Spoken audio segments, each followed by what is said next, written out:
দ্বিতীয় পর্যায়ে আমি ধন্যবাদ জানাতে চাই আমাদের মাননীয় মুখ্যমন্ত্রীকে। ধন্যবাদ জানাতে চাই যে একজন মুখ্যমন্ত্রী তিনি ক্ষমতায় আসার মাত্র 100 দিনের মধ্যে তিনি যে কাজ করেছেন, আমার ধারণা সেই কাজকে প্রত্যেকের অভিনন্দন জানানো দরকার। মাননীয় মুখ্যমন্ত্রী রেকর্ড গড়েছেন একের পর এক। শুধু একটি প্রকল্পকে সামনে রেখে আমি সেই রেকর্ডগুলো আপনাদের সামনে নিয়ে আসতে চাই। শপথ গ্রহণের 25 দিনের মধ্যে ভারতবর্ষের তিনি অন্যতম মুখ্যমন্ত্রী যিনি একটি নতুন প্রকল্পের ঘোষণা করবার পর তার যে নগদ অর্থ প্রমাণ সরাসরি উপভোক্তার কাছে পৌঁছে দেওয়া হয়েছে।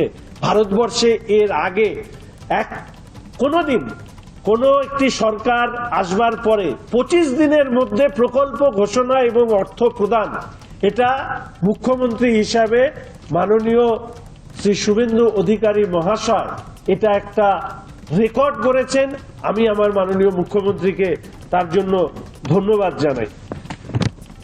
আমি আপনাদেরকে বলবো, যারা অন্নপূর্ণা যোজনা নিয়ে কথা বলছেন, আমার উচিত যে তাদের কিছু তথ্য তলাশ করা উচিত, নচেত তথ্যের বিভ্রান্তিতে রাজ্যের যে সুশাসন মাননীয় মুখ্যমন্ত্রী প্রতিষ্ঠা করতে চাইছেন সেটাকে ব্যাহত করবার চেষ্টা আসলে পশ্চিমবঙ্গের মানুষের অকল্যাণ করবার চেষ্টা বলেই আমি মনে করি।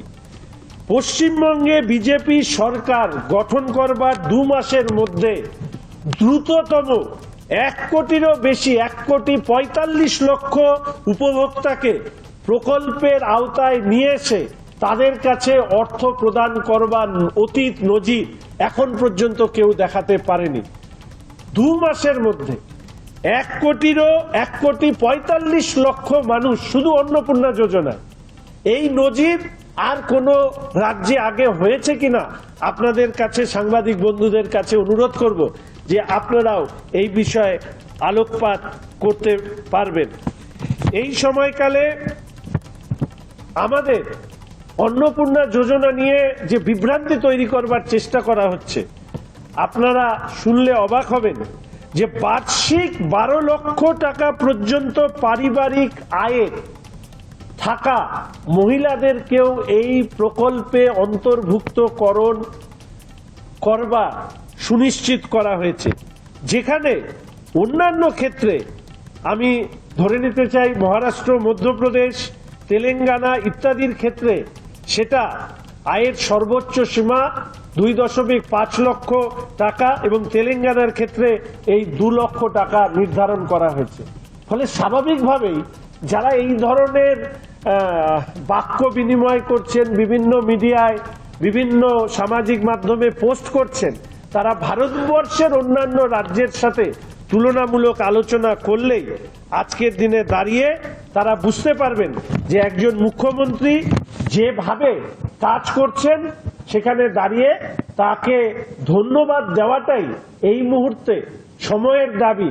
এবং মুখ্যমন্ত্রী নিজে এটা বলেছেন যে প্রত্যেক উপযুক্ত বেনিফিশিয়ারির কাছে অর্থ পৌঁছে দেওয়া, এটা আমাদের সরকার সর্বোচ্চ অগ্রাধিকার দিচ্ছে।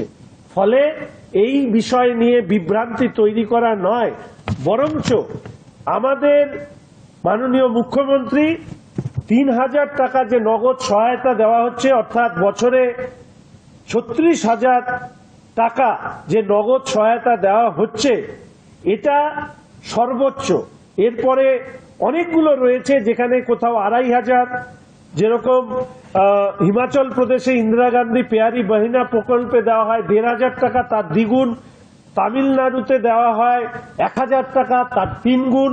অর্থাৎ অন্নপূর্ণা যোজনা আসলে যে সরকারের যে ফ্ল্যাগশিপ প্রকল্প শুধু নয়, এটিকে মহিলাদের সর্বোচ্চ স্তরের ক্ষমতায়ন করবার, তাদের এম্পাওয়ারমেন্টের প্রশ্নে এটা সরকারের যে একটা অত্যন্ত গুরুত্বপূর্ণ পদক্ষেপ, সেই পদক্ষেপকে বাস্তবের মাটিতে রূপায়ণ করবার জন্য আমি আমার শহরের শিলিগুড়ি শহরের সমস্ত মহিলাদের পক্ষ থেকে এবং সেখানকার জনপ্রতিনিধি হিসাবে আমি মাননীয় মুখ্যমন্ত্রীকে ধন্যবাদ জানাই যে এই ধরনের সুযোগ ইতিপূর্বে কেউ কখনো যেটা করে দেখাতে পারেননি, আপনি করেছেন। ফলে স্বাভাবিকভাবেই আমি ওনাকে ধন্যবাদ জানাতে গিয়ে এই ছোট ছোট যে রেকর্ডগুলো যেটা আজকে আলোচনার মধ্যে নিয়ে আসা দরকার বলে মনে করেছি, সাংবাদিক বন্ধুদের সামনে আমি তুলে ধরলাম। এইটুকুই আমার আজকের বিষয়বস্তু। এর বাইরে যদি কোনো প্রশ্ন থাকে আপনি বলবেন।